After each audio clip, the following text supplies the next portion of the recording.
नमस्कार, स्वागत है हमारे वेग न्यूज में। और इस बार हमारे साथ बात करने के लिए फिर एक बार सोनू जोशी जी, वार्ड नंबर 30 के सभासद है और क्षेत्र में लगातार अच्छे कामों के लिए जाने जाते हैं। तो आज फिर चर्चा करते हैं कि सोशल मीडिया में जो चल रहा था पानी को लेकर, क्या कहेंगे सर?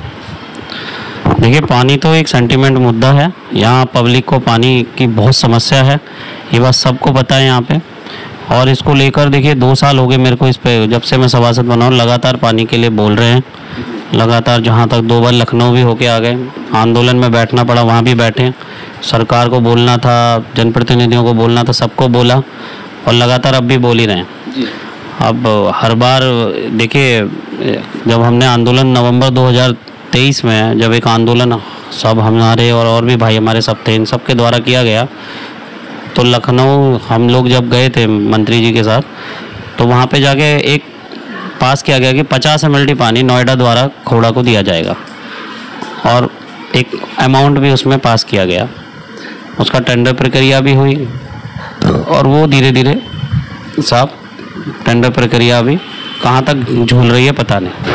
पब्लिक बहुत परेशान है और ये बात ना समझना पड़ेगा सभी को कि एक बहुत बड़ी आबादी, विशाल आबादी खोड़ा के अंदर रहती है और अड़ोस पड़ोस में सब जगह पानी है। नोएडा में पानी है, गाजियाबाद में पानी है, इंदिरापुरम में पानी है, मयूरिया फेज 3 में पानी है।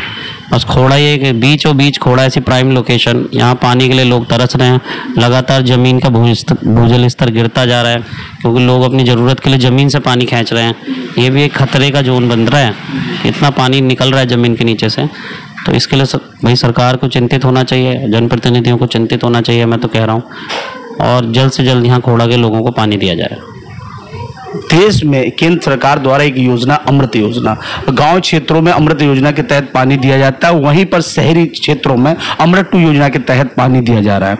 आखिर क्या ऐसी वजह है जो खोड़ा को अभी तक अमृत 2 योजना के तहत जल नहीं मिल पाया?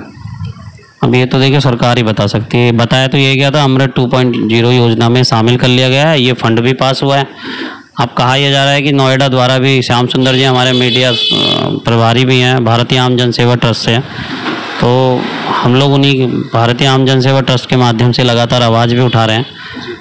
उन्होंने अभी एक RTI डाली थी, तो नोएडा अथॉरिटी का जवाब आया कि जी हमारे को तो ऑलरेडी 200 कुछ ml पानी हमारे पास है और हमारी जो ज़रूरत है वो 400 कुछ ml की है और हम तो नलकूपों में से पानी भी ला के दे रहे हैं खुद, तो हमारे पास खुद पानी नहीं है, हम कहाँ से दें।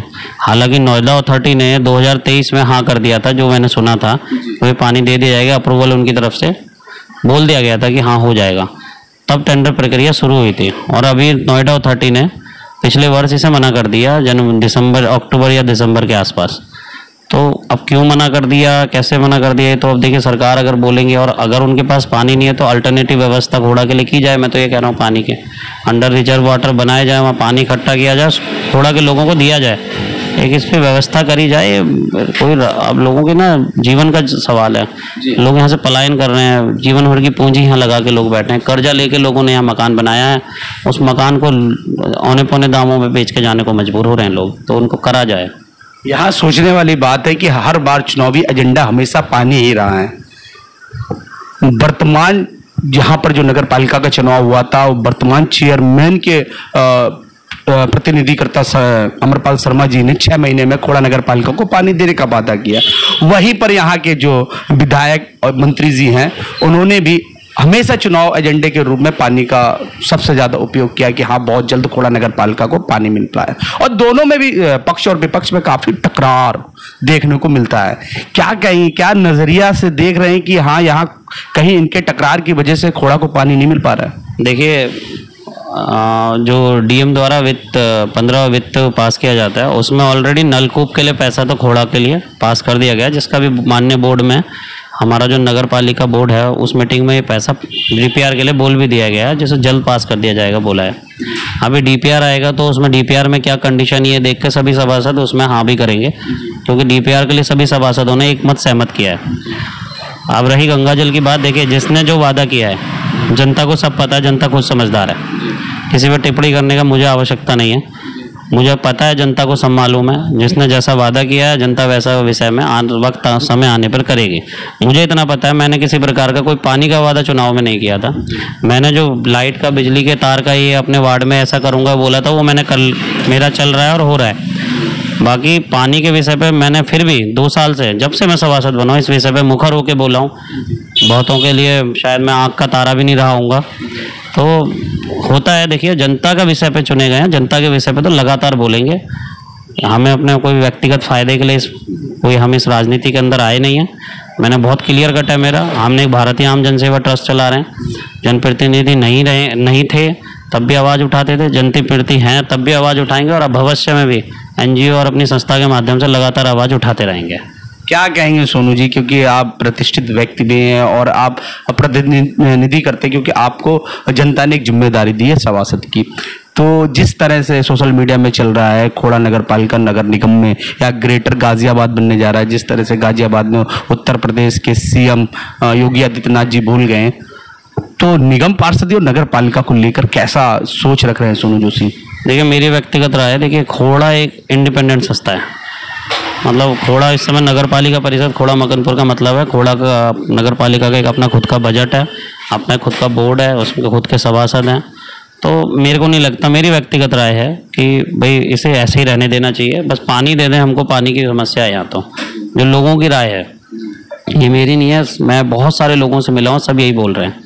लेकिन अगर सरकार को लगता है कि कुछ नगर निगम करके खोड़ा का कुछ अच्छा हो सकता है, तो सरकार की, क्योंकि देखिए वहाँ बहुत बड़े IAS ऑफिसर वगैरह ये सब लोग रहते हैं, तो कुछ होगा उनकी भी नीति रीति के अंदर।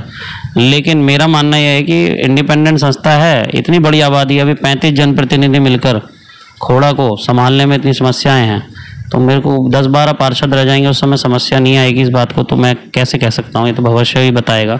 बाकी काम करने के लिए किसी भी निगम में जाएं या नगर पालिका में जाएं, काम करने की मंशा होनी चाहिए, काम करने के लिए दायित्व निभाने की क्षमता होनी चाहिए।